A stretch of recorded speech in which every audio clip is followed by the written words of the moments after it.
Then there was trouble. Thomas clipped the telegraph pole and they all came off the tracks. Luckily, no one was hurt. "Stop!" called the holidaymakers. "You're going to cause an accident." But it was too late.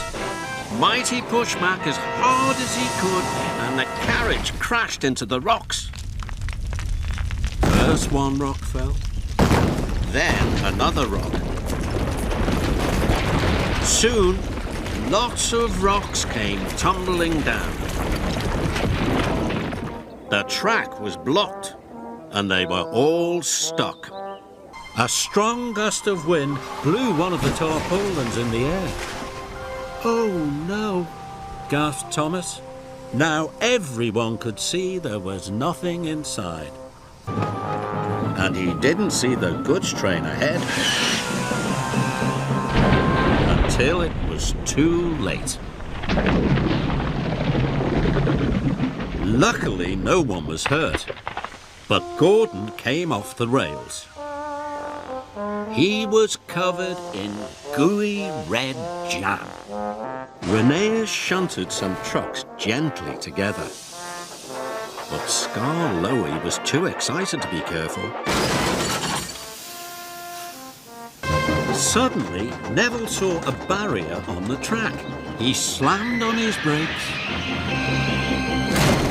But it was too late. Neville was in terrible trouble.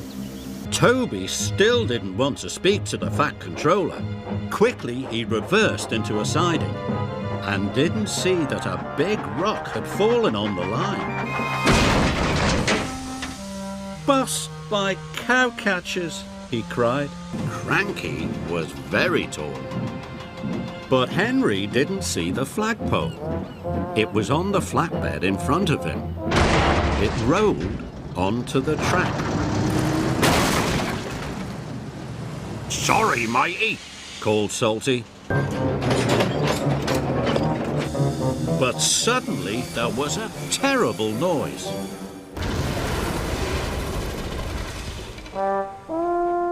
Emily was shocked. Then there was another loud crash. It was Toby.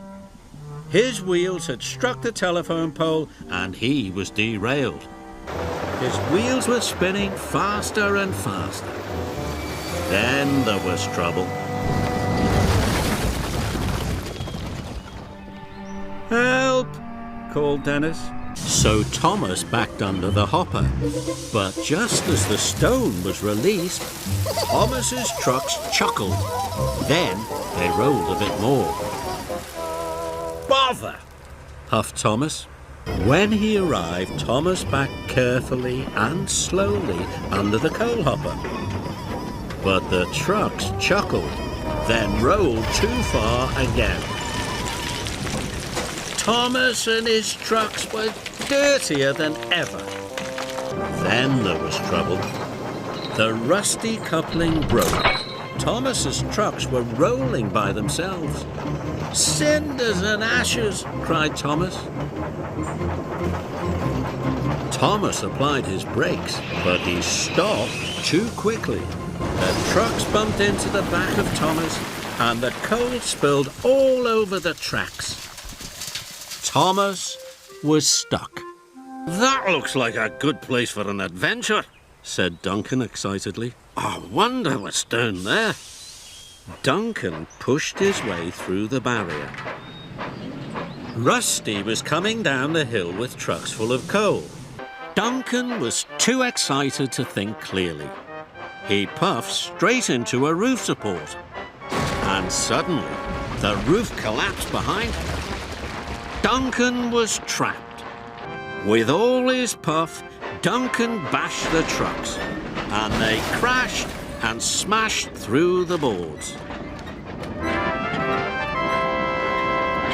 Duncan was free. Rusty hooted loudly to the signalman and changed the points.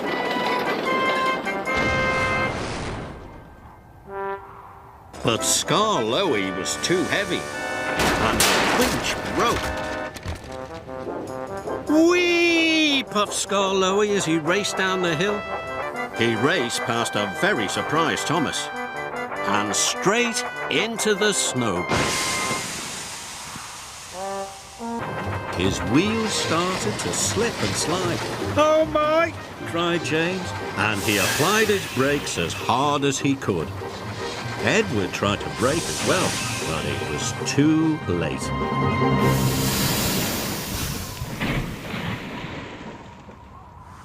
"Bust my buffers!" cried James. Thomas biffed the trucks out of the way and rolled under the chute himself. When Thomas puffed out the other side, he was covered from dome to buffer in pure white flour.